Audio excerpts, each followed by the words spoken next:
Hello and welcome. I'm Jim from Cross-Threaded. Now, if you're like younger me, you're interested in cars, but there's not a clear path to become a bona fide car enthusiast. This video will attempt to help you make that transition, but let me first say welcome everyone. Every race, creed, gender, orientation, or mixture thereof. If you're into cars, you're my people. So let's have some fun, huh? Now, cars can seem intimidating. Don't be intimidated. Being into cars is all about what you like and what you want to know, and you can't possibly be wrong about that. Sometimes people who have a lot of knowledge but not a lot of social skill will make it seem like you're in the wrong for not knowing a 350 from a 383 from a 454. You know what those people are called? Assholes. A true master has time for simple questions because he or she knows car culture is a community, and that community always needs new people because old timers, unfortunately for us, die off. But sometimes it's good to get the right answer in the wrong way. So you're going to have to deal with people being a little bit crusty now and again. Now, with that in mind, here's step one to becoming a car enthusiast.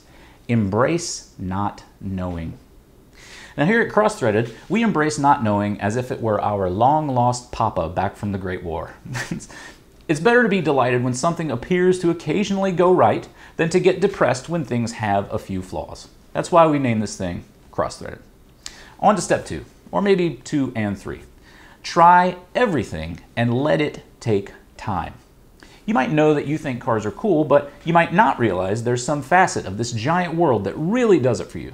The best thing you can do is try absolutely everything, and I mean from NASCAR to autocross to changing your own oil. I can go ahead and tell you that for me, changing my own oil is pretty boring. I'd just as soon have a couple of fellas down at the Lube and Stroke do it for me for 20 bucks. Maybe you find it meditative. The only reason I know I don't care for it is I've done it. I've also tried meditating and it ain't for me. So, there you go. Now, car enthusiasm is something that could bring you joy for your entire life until you're a wrinkled old wheeze bag on your deathbed. You'll call your great-grandchildren close and whisper to them, "Hodgson was right about oil changes, they blow." But seriously, try everything, have fun with it, and let it take time. On to step D. If you're gonna wrench, get the right wrench.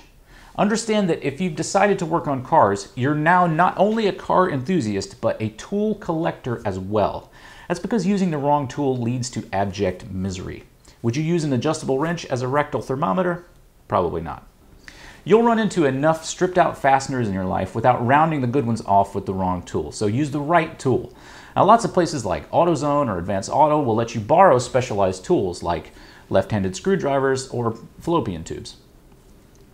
Just kidding, don't ask for those. Screwdrivers work in either hand and fallopian tubes are out of stock. But you can go on Advance or AutoZone's websites to see what tools they loan out. Step 4, forums are your friend, but manuals are your guide.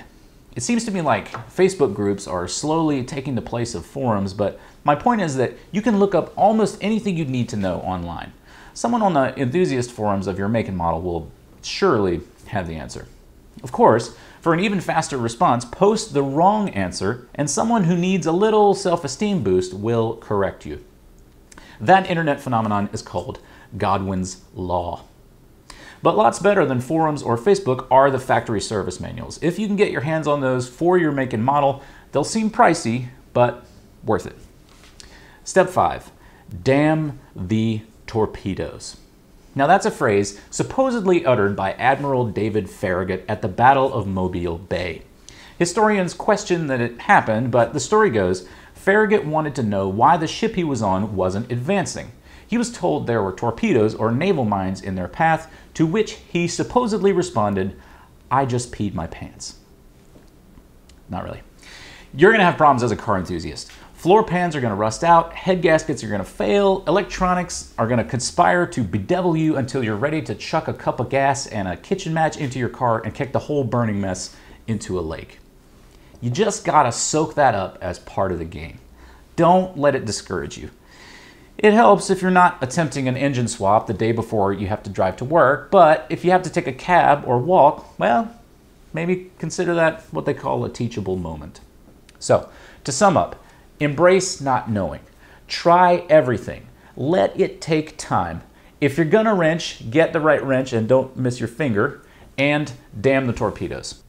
Now I say all this because it took me a long time to properly get into cars. No one in my family gives half a fart about them as anything more than an appliance that moves faraway places closer to you. I had to teach myself, so my hope is that this series can be the guide I wished I had as a kid. Thanks for watching. We'd love to have you as a subscriber, and we'd love you even more if you could throw us some support on Patreon.